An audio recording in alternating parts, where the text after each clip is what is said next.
To the woman in the waiting room in the radiology department at the hospital, you don't know it, but you saved my life. No, I don't believe in angels, but if I did, I would be certain you were one. You saw me walk into that office full of excitement, my eyes still twinkling with hope, hands resting on growing belly as I waited ready for a glimpse of the future. Although you had no clue how many other times I'd waited here, the years that had passed in waiting, you smiled at me in understanding like you knew this feeling and you could feel the warmth of my dreams. I could feel your warmth too. Next, in a cold room, I laid alone without clothes, my future dependent on the sound of a repetitious thud that did not come. A glimpse at a blurry screen that I still believe now is the worst kind of crystal ball. Waiting again for the news I knew had come from the mouth of a pretty nurse with sad eyes. Moments later, warm stranger, I shivered and I tried to imagine your smile.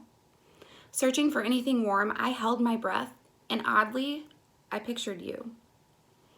Somehow you were still waiting when I walked out of that room of hope, now a room of darkness, dreamless and dazed, full of grief I could not yet wrap my fingers around. Instead of my stomach, I now clutched a photo of a still dream who no longer squirmed and grew inside of me. I have yet again to experience a coldness like that. As I crossed the room, I allowed myself to breathe, and in that moment, my breath formed icicles on my tongue, snowflakes fell from my eyelids, my dreams were frozen. I said nothing as I sat back down, waiting for paperwork, waiting to schedule a procedure that would take from me more than anything I'd ever given. A soul I had never held, but had somehow loved beyond what I knew love could be. I waited to unthaw in that ugly waiting room with the cracked leather chairs, the babies and dated paintings taunting a future I was now certain I would never have. In that moment, I felt as if I was floating above my body. This could not, should not, how could this be happening to me again? I'm not proud of the weakness I felt as I sat numb, willing the room to cave in from the ice that now crawled up the walls of my soul. I thought of pills, of sharp things, of blood, of any way out of this feeling I did not think I could live through. Dazed, I dreamt of any way out.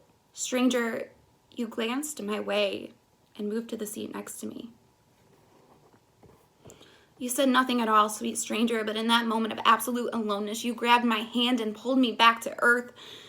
Again, your eyes looked into mine, and I knew that you knew.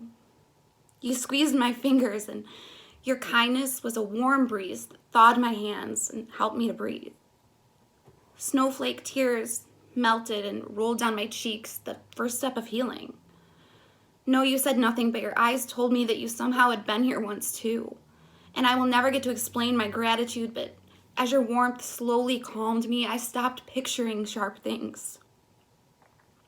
I sat with you a moment, knowing I should thank you, my tongue still heavy in my mouth. I looked at you, and with the greatest effort I've ever exerted, I smiled. And somehow that was enough. In a moment where I could only see darkness and ugly, you showed me that lives can be saved, spirits can begin to heal. You taught me through an act of kindness alone that with the squeeze of a hand and a little bit of understanding, ice can melt, eyes can clear, and hope can sprout again.